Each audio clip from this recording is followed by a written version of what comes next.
Hi. Well, kind of high. If I can get this arm working properly. Yes, check me out. I'm moving. I can stretch as well. I spent a long time on this bloody character. But I'm working on it. It's getting there. The eyes still need some work, as you can see. But I'll be back with you very shortly. Here's the intro.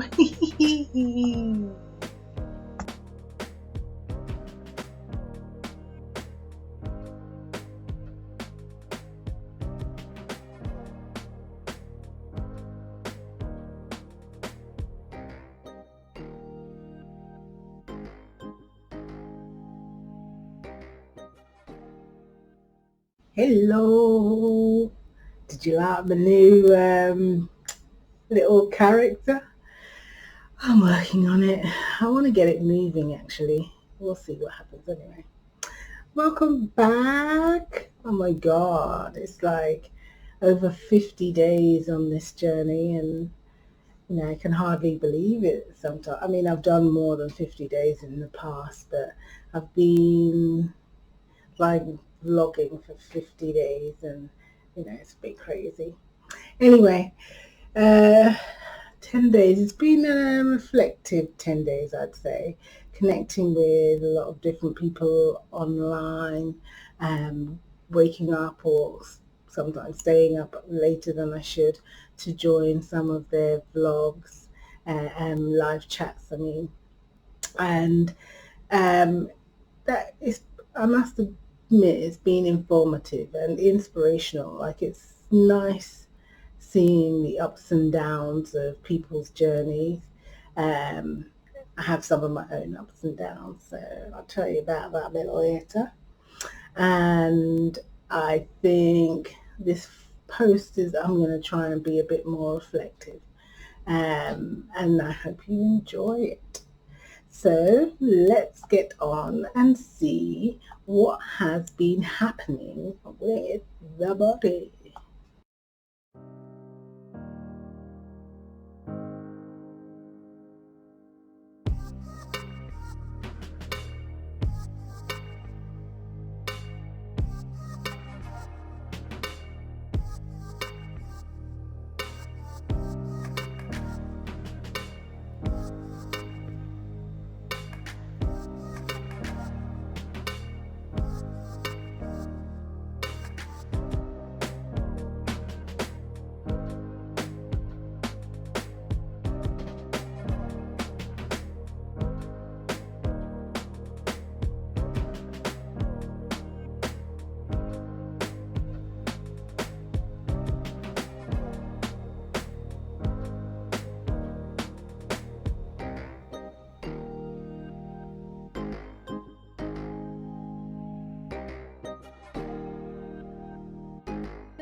There it is. I just realised how tired I sound. I feel tired. I feel tired too, but I just realised how tired I sound. So I've just, when it comes to the body, what I see and how I feel is very different. So I feel good. It's been a good 10 days. And I just need to, no, I need to, I'm starting to come to terms with the fact that what I look like and how I feel are going to be two different things, and I need to just focus more on how I feel. I don't, it's not that I wished to be younger, because I am the age I am, and I'm very grateful that I've made it to 50. I think every number you make is something that you should celebrate. And those who know me know I like to celebrate my birthday. Um, but what I do miss about the old me is flexibility. Um, I've like this 10 days I've been focusing on moving more and bringing bring some of that flexibility back. I love music, I love dancing, and I don't feel like I can enjoy it as much as I used to. And it's nothing to do with being uncomfortable with my size. It is mainly because I can't dance for as long as I used to, and so I'm going back to dancing around more and enjoying the music more, and putting on more music so there is a reason to dance. So I used to dance at work, dance at home, dance anywhere, dancing and singing all the time. And I feel like part of that is gone. I know people change, but I think there's some things you want to keep for yourself. So it's still difficult exercising, but I feel like it's going to take a while before that really kicks in. And, I'm hoping that the 10,000 steps a day for 30 days in July is something that will um, help me get really into that. And then after July, I'm going to start looking into some other things. Some people have been nice enough to leave me some suggestions, and that's good. So hopefully, and then I'm cutting down on smoking, and I hope that by July that I will have cut out the ciggies.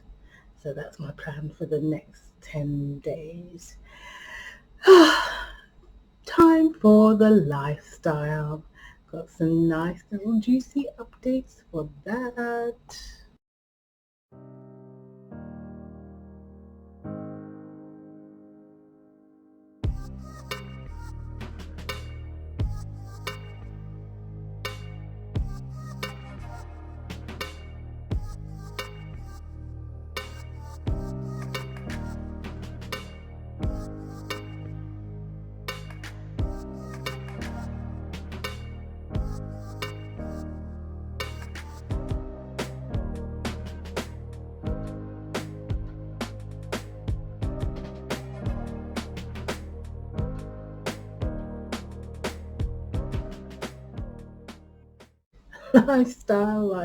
Lifestyle. Um, yes, the Red Crosses are back. Well, only for the last couple of days. Basically, I wasn't really taking care of myself. I got really busy, and I wasn't even taking in the amount of juice I should be taking in, or not even water. So I bought a watermelon and a few pieces of pineapple to go with my juices. So just for the last couple of days. And I mean, my intention going forward is just to keep juicing as much as possible. But if that happens again, that happens again. What I like about juicing is that it gives me more than just weight loss. I'm thinking about the amount of discipline I actually have to do these things, like the juice fast and the water fast. And I want that to remain when I reintroduce food. I'm focusing on that and how I deal with the cravings and any sabotaging behavior that comes up. Um, I don't exercise discipline generally, and that's what I need to make healthier choices.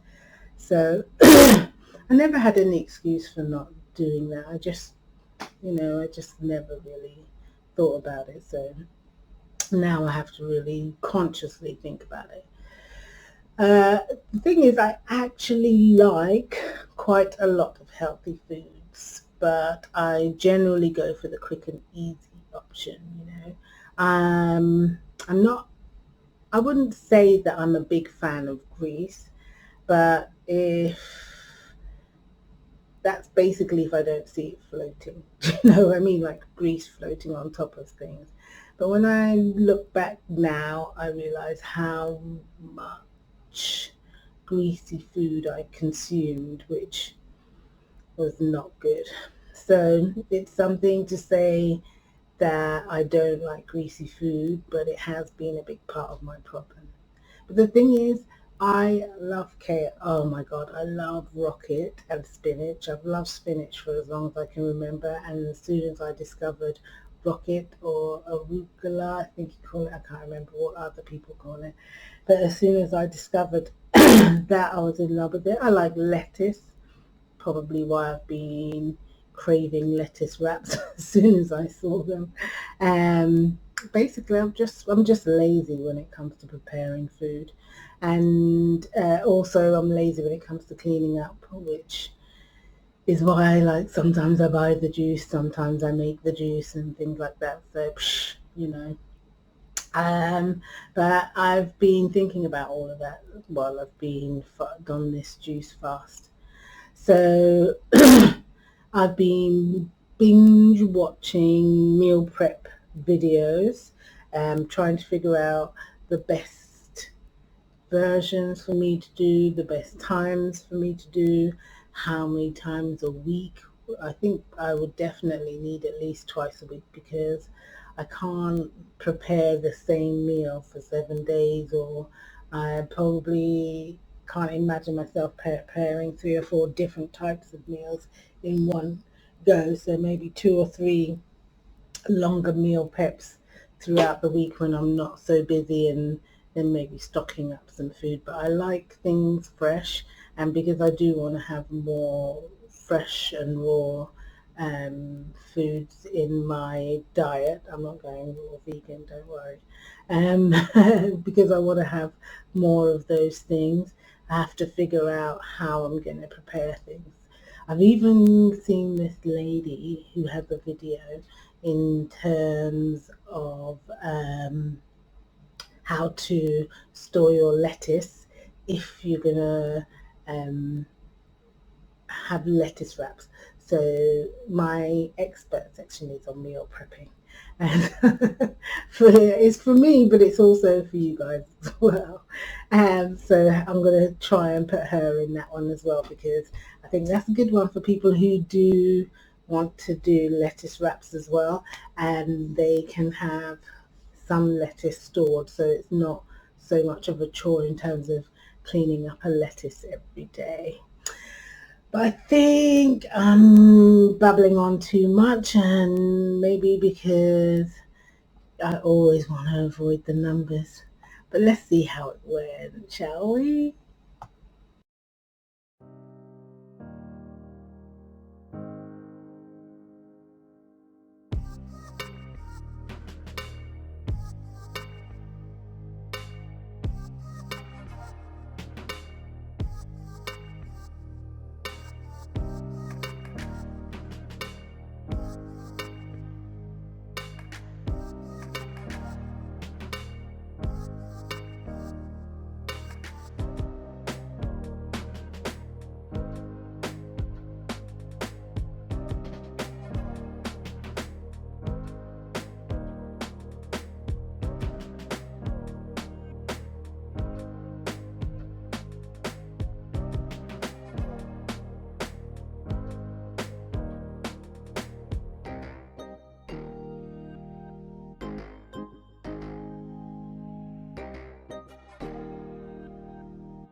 I tell you something, I don't know how you personally feel about the scales, but for me, not having the scales has been amazing. Like, I really do like measurements and the whole process of measuring, to be honest, much more than I do enjoy the scales.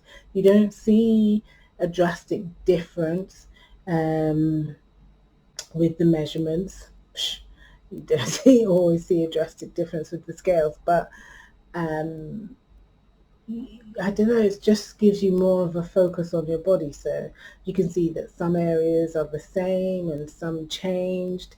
And to be honest, it may not be much, but I'm very happy with the progress because I also know how I feel. So, but next episode, it's the return of the dreaded scales.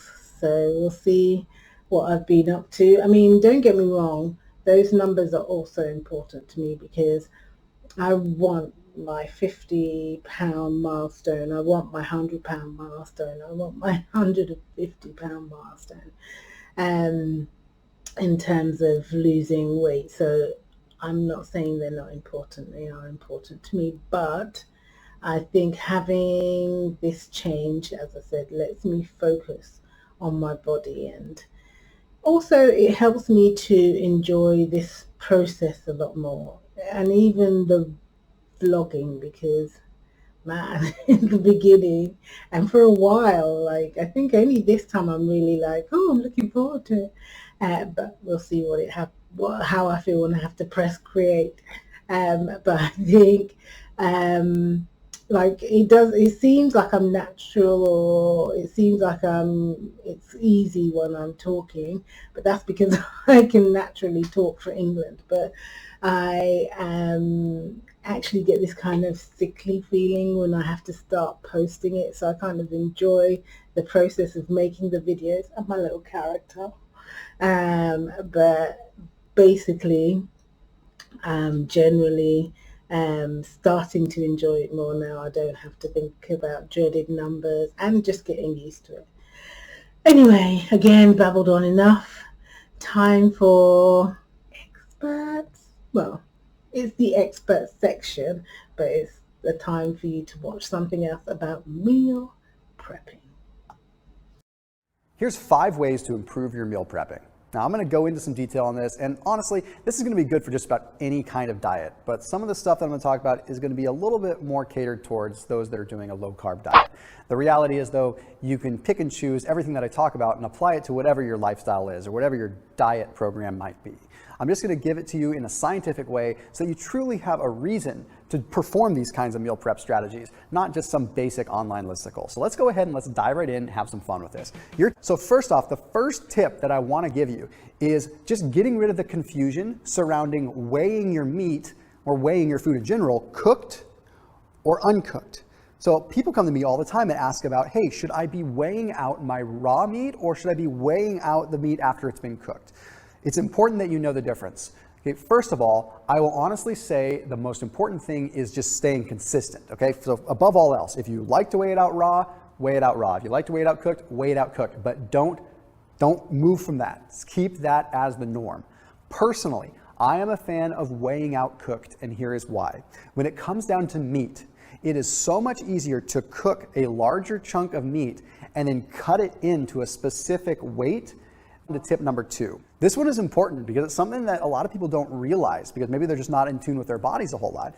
But when food is stored in the fridge overnight, a lot of times you end up with a byproduct, and those are called amines. What ends up happening is you have something occurring known as microbial decarboxylase activity. What that means is the bacteria and everything that's in the meat and cheese, etc., it slowly breaks down the food and kind of digests it.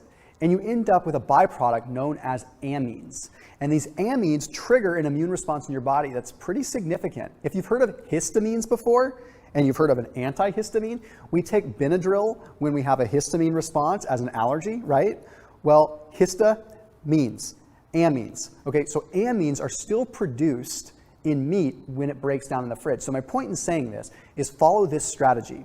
Prepare your meats 2 to 3 days at a time, not a full week out. Okay, I promise you, you will feel better. One thing, okay, the third tip has to do with defrosting.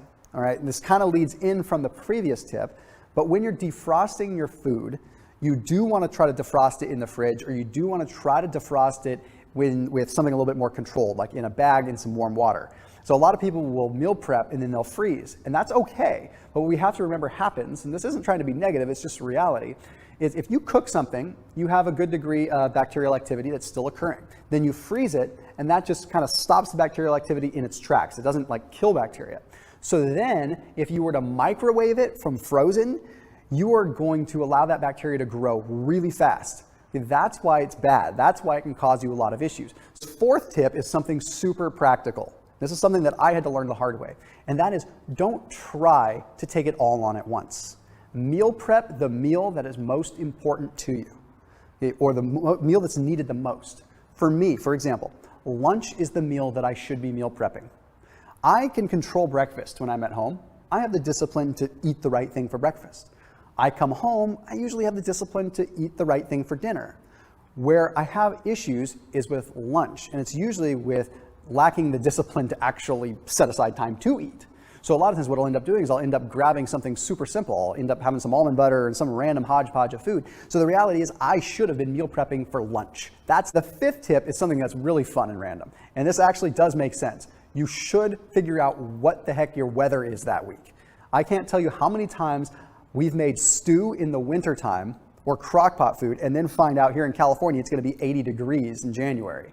I don't really want to be eating stew. So what happens? The stew sits in the fridge, goes to waste, and I end up making something completely different. So I just wasted my time completely. It sounds completely random, but it makes perfect sense. Hi, it's Kelly. Welcome back to Me More. In today's video, I'm going to show you how to prep lettuce. Now, that might sound a little bit boring, but this is one of the main staples in my paleo lifestyle. I will do 2 of these a week, and it will sit in the fridge, and you'll see exactly how it's prepped and why it is so easily accessible. And that's it. Very basic. I'm going to take the core of, or the heart of the lettuce out. This is how I break the core of the lettuce out. You ready? Hi-ya! So professional. And then with the knife, I just cut it in, get the core out, and then I just pick off any little brown bits. Or big bits, and then just run the water through it. You see that? Getting in as many different little lettuce leaves. Love this strainer. Someone told me about this about 2 years ago. It's changed my life. Just makes it a little bit easier. Just put that on, and I'm going to spin it. Oh, it's a heavy one. There we go. Oh, yeah, there we go. I will just peel off the lettuce, try to keep it in the shape of the form of that sort of lettuce leaf cup. And I will pull it out and just place them onto my paper towels. You see the lettuce? This is quite small. I would usually get at least a good 12 lettuce leaves out of that. So leave that 5-10 minutes. Once the lettuce has dried off, not entirely, it doesn't have to be totally dry. This is really important. This, it's not necessarily the best way, but it's my way, it's the only way I know, and it works. Where the lettuce will last for up to 8 days in my fridge, sometimes longer. So big plastic bag, paper roll. Now watch how I put this in to the paper bag. These are three large squares. I want to get the last square turned right over. Then just slowly place each lettuce leaf into the bag. Doesn't matter if it's a little bit wet, just really gentle. You want them to keep their shape. Make sure you put a paper towel on top. So that just keeps it really crisp. Now don't flatten it, whatever you do. Just get a little bit of the air out and just softly seal it. And then that goes into my fridge. Hey there, my friend, welcome. This is Dr. Anthony Balduzzi, founder of the Fit Mother Project and the Fit Father Project. My team and I are the health and fitness experts for busy moms and dads who want to lose weight, build muscle, and most importantly, get healthy for both themselves and their families. And I'm super excited for today's video where we're going to cover meal planning for busy families. G'day guys, Joe Cross here from the movie Fat, Sick and Nearly Dead and rebootwithjoe.com. Thanks for stopping by my kitchen. I hope you enjoy this next video. Juice on. Today, we're going to tackle the big issue of preparing your juice for a reboot or just preparing juice so you can have it in the fridge. What we want to try and do is avoid the setup, avoid the cleanup. Let's try and compact it all into one big session. And you can see I've got everything laid out on my bench here so that I can make 10 massive, big, beautiful, fresh juices there. There's going to be lots of color we're going to use here, but important to see I've got these mason jars. Now these mason jars are all about sealing very tightly in the glass jar, putting it into the fridge later on when I've juiced it so that I can keep that nutrient value as fresh as possible. What's up guys? In today's video I'm going to teach you exactly how to meal prep without cooking so you can just toss this frying pan aside. Not only are you not going to need a frying pan, you won't even need a microwave with the methods that I show you today. I'm even going to be assembling all these meals right here in Gravity Training Zone just to prove to you how easy it is. Or if you're new, I'm Lisa, and today we are talking meal prep. Now, I'm a big fan of meal prep because when it comes to healthy eating, there's one strategy that works time and again, and that's planning ahead. But I probably do meal prep a little bit different than most because instead of prepping the same meal for 5 days of the week, I prep individual ingredients. This still saves me heaps of time in the kitchen, but gives me far more variety in my meals throughout the week. And I don't know about you, but I'd get a little bored eating the same thing for 5 days in a row. So today I'm going to show you 9 ingredients that you can meal prep in under 2 hours on a Sunday. So I've spent a lot of time studying why people fall off of diets, okay, why they start some healthy regimen and then fall off the wagon, or why they start meal prepping and then suddenly stop. And what I've found over the years is that it usually comes down to a few common denominators. So I've broken down the 9 things that, in my opinion, sabotage your meal prep. There's nothing wrong with meal prep. Okay, some people are opposed to it because they feel like it's not sustainable. Some people love it because it gives them something to follow. Okay, but the truth of the matter is that regardless of what you're doing, these things are going to apply. Okay, whether you like to prep out all of your meals or whether you like to just eat on the run and just on the fly. And remember, just do not fall victim to skipping these meals and then just eating anything that's there, right? That's so easy to do. I didn't prep, so I just dive into this. And again, that's exactly where Ample comes in. So guys, if you did watch this video, go check them out down in the description. They've saved my diet so many times. Anyhow, to break it down for you, the 9 things sabotaging your meal prep. Thank you very much, and I'll see you in the next video. So time for the update.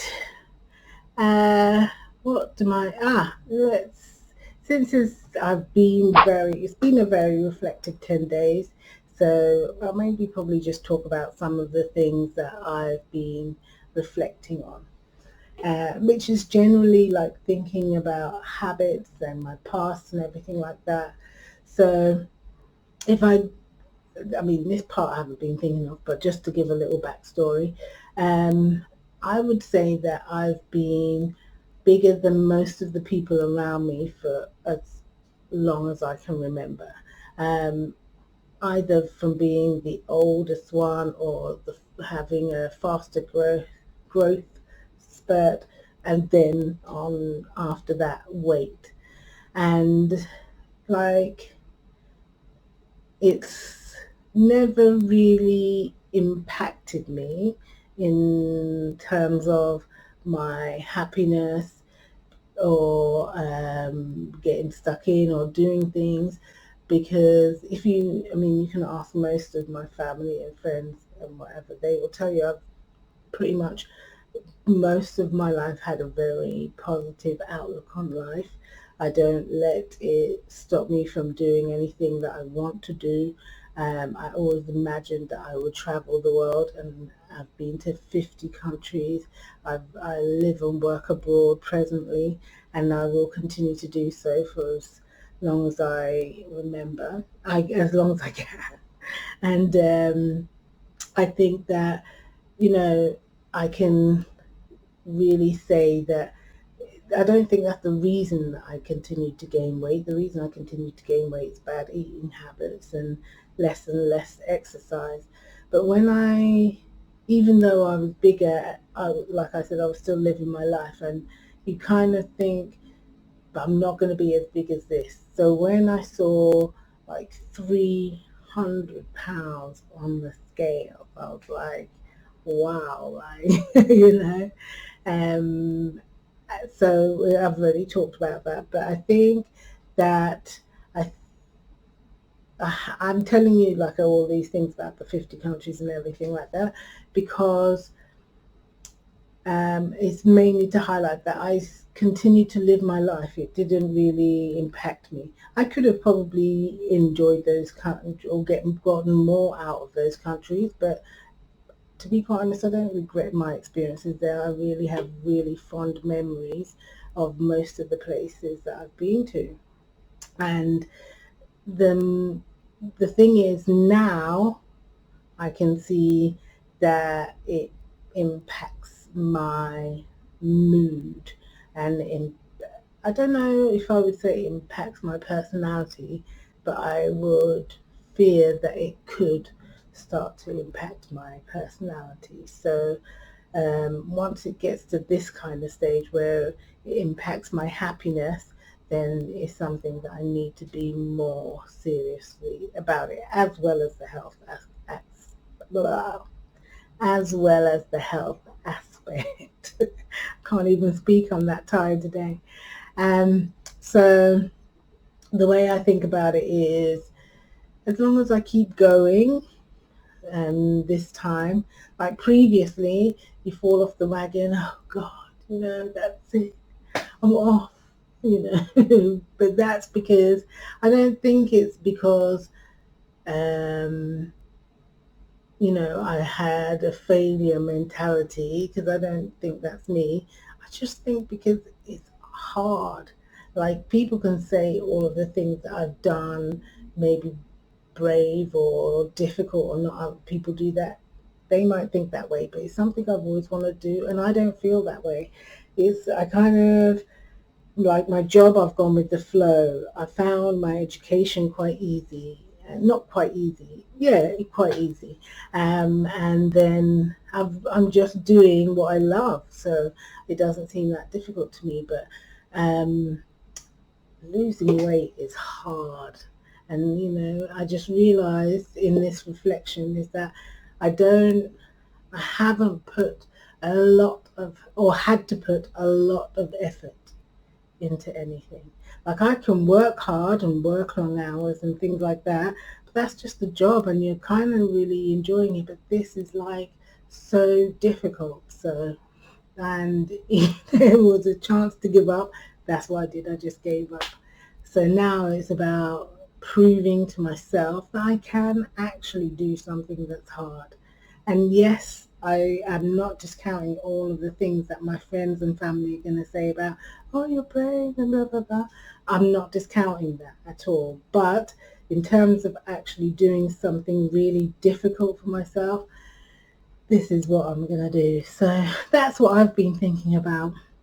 I'm sure other people have had their experiences, and I know everybody finds losing weight tough, but if I can do this, then I've really proven something to myself. Anyway, that's it for this time. That's all I've got to say. It's time to stop babbling on as usual. I told you I could talk for England.